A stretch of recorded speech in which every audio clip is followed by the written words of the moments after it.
Have you ever felt a little, I don't know, two-faced with your brand on LinkedIn? Here's what I'm talking about. Let's say you have a side hustle or a passion or a cause, but you have not put it on your LinkedIn profile, and you're even thinking about creating another LinkedIn profile because you're not sure what to do. Maybe because they're so different or you're just afraid. Well, in this video, I am going to share some awesome tips that will help you put not just your best foot forward, but your entire self forward so that you can truly brand yourself as the person you are when you walk into work or when you walk around the neighborhood. Stay tuned. There's no doubt about it. These days, it's more common than ever to meet somebody who has their 9 to 5 or whatever time they work, and something else that they're either passionate on, working on, building, whether it's a business, a passion, a cause, and it is a part of who they are. So when you think about it from a branding perspective, if people are looking you up for that side of your brand, not just your regular 9 to 5, they expect to see that too. So when including it on your LinkedIn profile, I want to give you a few tips. Tip number 1, do not start a second LinkedIn profile. In fact, starting a second LinkedIn profile to show another side of your personal brand is against the end user agreement. So you could end up actually losing one of your profiles as a result. So don't do that. As well, it confuses everybody because now they're wondering, who am I looking at? Cher the social media trainer or Cher the jazz singer? I don't know. Does Cher even sing jazz? This one doesn't. Anyways, let's go on. So what do you do? Well, tip number 2 is pretty simple. Don't bite the hand that feeds you. It would be really irresponsible for me to just show you how to brand that second side of your brand without making sure that you have done your due diligence. And what I mean by that is checking the policies at work. Is there anything that you're doing that is outside of the policy? For example, if you have a consultancy and you and the same company that you work for serve the same client, that might be an issue.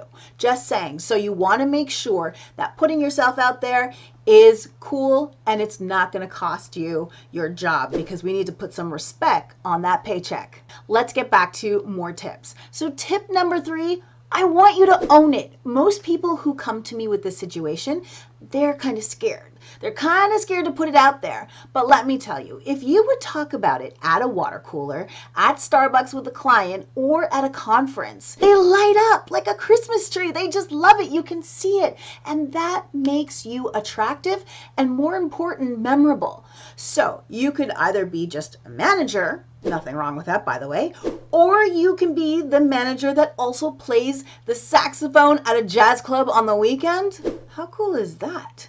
All of a sudden you stand out in a totally different way. And brings me up to my next tip. Take an inventory of your transferable skills.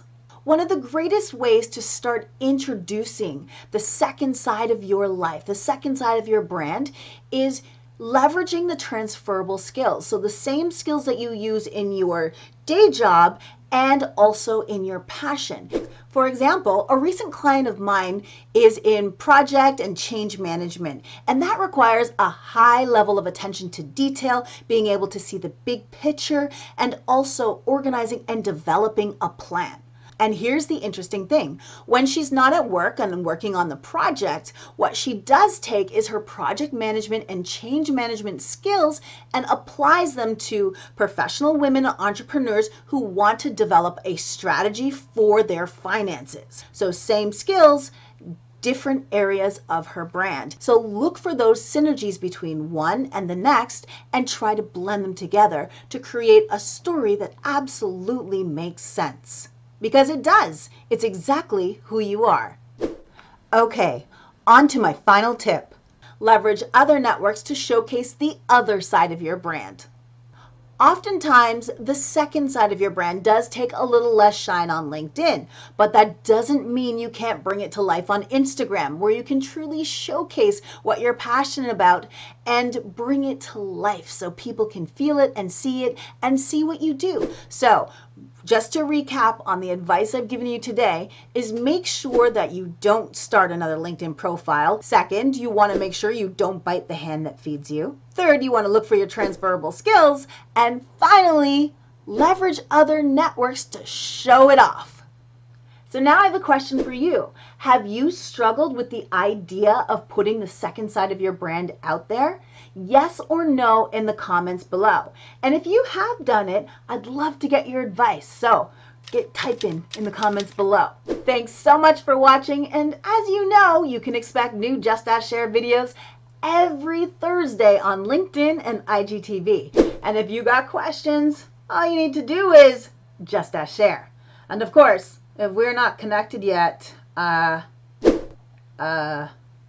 ahead. I'll wait for you. Connect with me. Okay? All right. Good.